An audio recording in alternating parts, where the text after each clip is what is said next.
That's what I mean. I'm pretty sure the average person doesn't deny what the plain meaning is.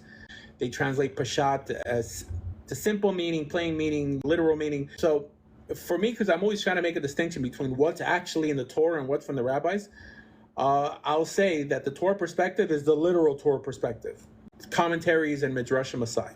The person would have to be pretty fanatical to deny, and I've debated many of these people, that a plain passage in the Torah is saying more than it's actually saying. This is this Israeli guy who trolls me. This guy, Lion of Judah. He heard me say that the idea that Jewishness comes from the mother is rabbinic. And he's like, oh, whatever, you're a dummy. Don't you know it's in the Torah? And I'm like, no, it's not in the Torah.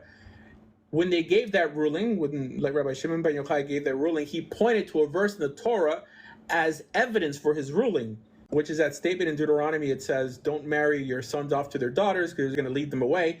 That's an argument. That's evidence for this rabbi's argument, who came to the conclusion. There's different opinions. Rabbi Akiva, in terms of even what makes you a mamzer, he brings in the mother and the father. And I mentioned before, there's an opinion in Talmud Yerushalmi that there's a Tana who believed that Jewishness was from the father. So it's for sure a rabbinic thing, but only because they bring a proof from the Torah doesn't mean it's in the Torah.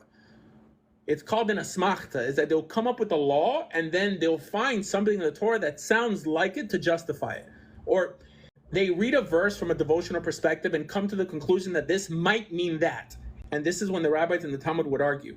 But that doesn't mean that it literally came from the Torah. That's one example how someone could take a literal verse in the Torah and say that this commands us to do this or commands us to do that.